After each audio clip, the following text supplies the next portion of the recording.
Smells like chemicals. Legrand probably developed the photos in here.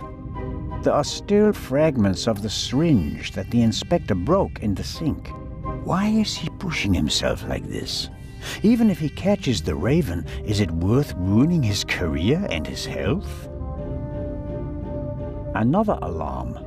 It was tripped at some point, but there's no way to determine when.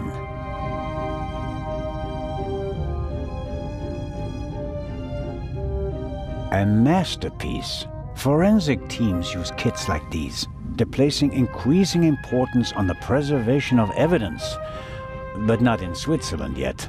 It's a small lab used to conduct simple analysis on site. All right, what have we got here? Half of the tools in this box will be interesting for an archaeologist as well. Actually, forensics and archaeology are really quite similar to each other. The goal is to find out what happened, whether a few hours ago or a few centuries ago.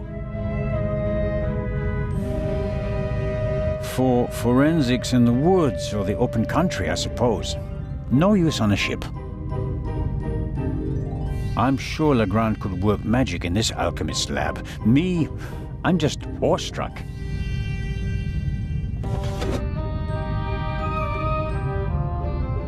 Aha! This is some kind of inventory list. For each chemical, it lists the chemical composition and a short comment on how to use it. And here's a list of the most important procedures. Fingerprints, gunshot residue, blood. I don't have to analyze the pillow and feathers to determine whether there's gunshot residue. I can smell it. And I don't have any other clues at the moment. What's this? Oh, how practical. A hermetically sealed cotton swab for collecting samples. I'll take it.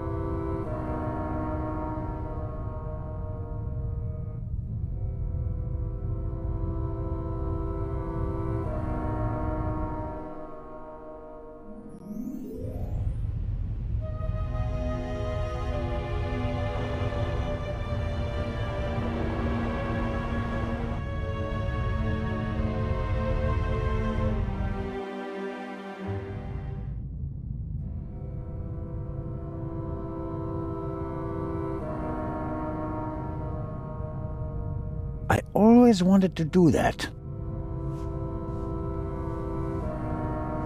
That should be enough.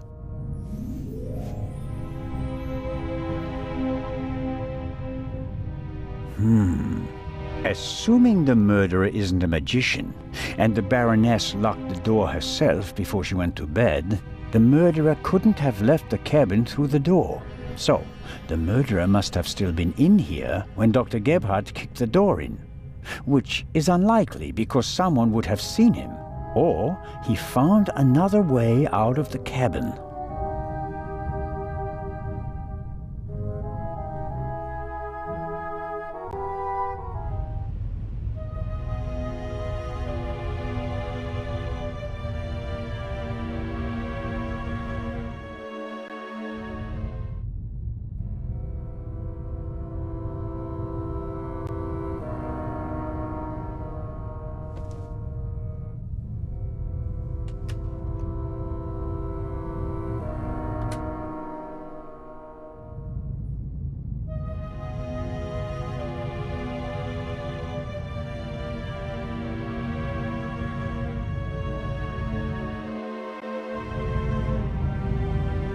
Wasn't there something about blood samples? Fingerprints, gunshot residue, blood. Well, it explains how to confirm that something is blood. That's a start. You have to mix luminol and a hydrogen peroxide solution and then drip or spray the mixture on the blood. The solution turns blue and glows even if there's just a very small amount of blood. Okay then, luminol and hydrogen peroxide.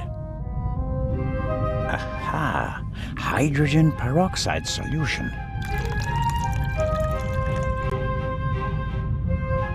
Aha, luminol.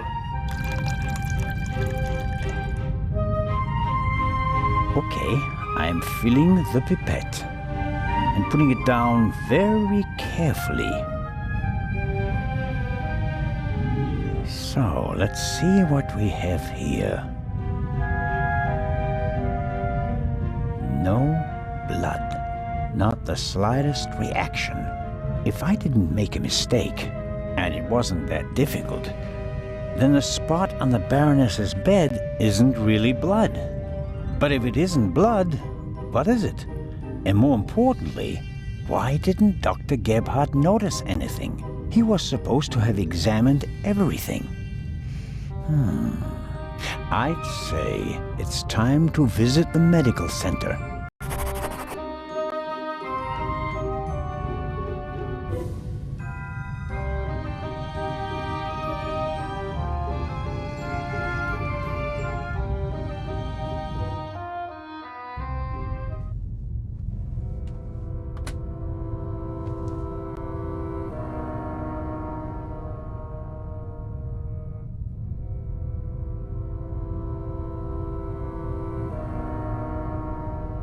We're lucky that the Lydia has a well-stocked medical center at its disposal. I suppose it was added during the war. A ship of this size wouldn't normally have a full medical center. Dr. Gebhardt closed the curtains from inside, which was the right thing to do. Who'd want to be greeted by a corpse on the way to breakfast? It seems impossible that Dr. Gebhardt could have shot the Baroness. He was with me when the gunshot ran out. But he must have noticed that the Baroness was lying in a pool of fake blood. Maybe he's covering for someone. Let's find out.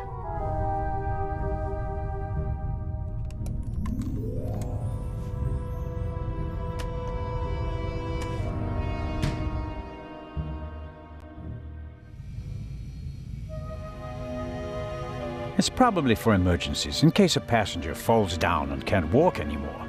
Possibly due to rough seas, or maybe the captain's well-stocked bar. The sink looks like it's been cleaned recently.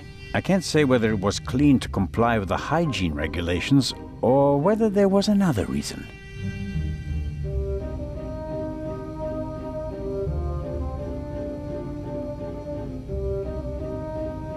A tape recorder from Saibling. Interesting. The reel in the Baroness's cabin is from the same company. A microphone was plugged into the tape recorder. Maybe Dr. Gebhardt records the results of his examinations and writes them down later.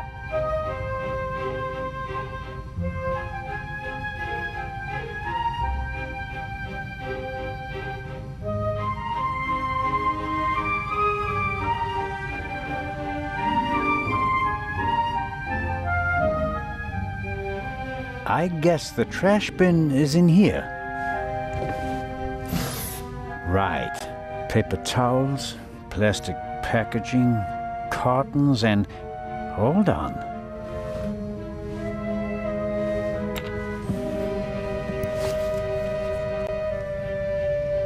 What's this? A burst rubber glove. It's knotted, and there's a red liquid all over the inside that looks like blood. I bet good money that it's the same fake blood I found in the Baroness's cabin.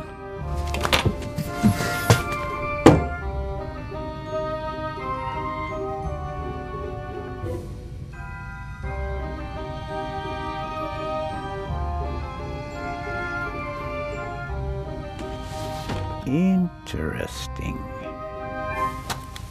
A tape on a reel.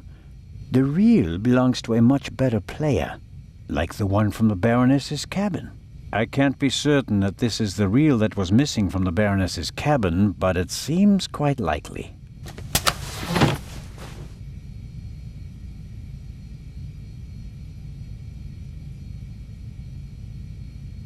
The player is rather basic. Simple, sturdy, practical.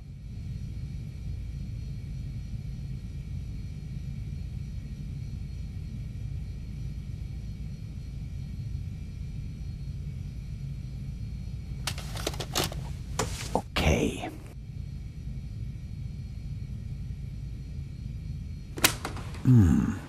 Nothing. Strange. There!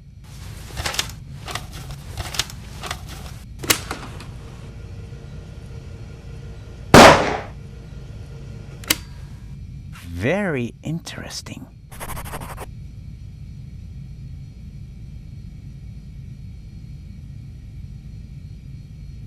A shot is audible on the tape, and the reel comes from the Baroness's cabin.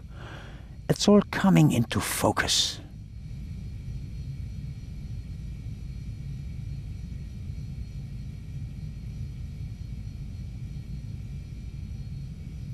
Dr. Gebhardt will have trouble explaining how rubber gloves full of fake blood got into his trash bin. First, the fake blood he missed in the Baroness's cabin, and now this. It doesn't look good for you, Doctor. That's proof enough for me that the Doctor is involved in this. I should report to Legrand.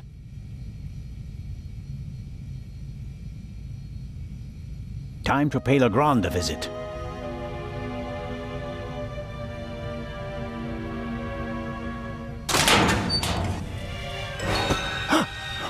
No! No, don't!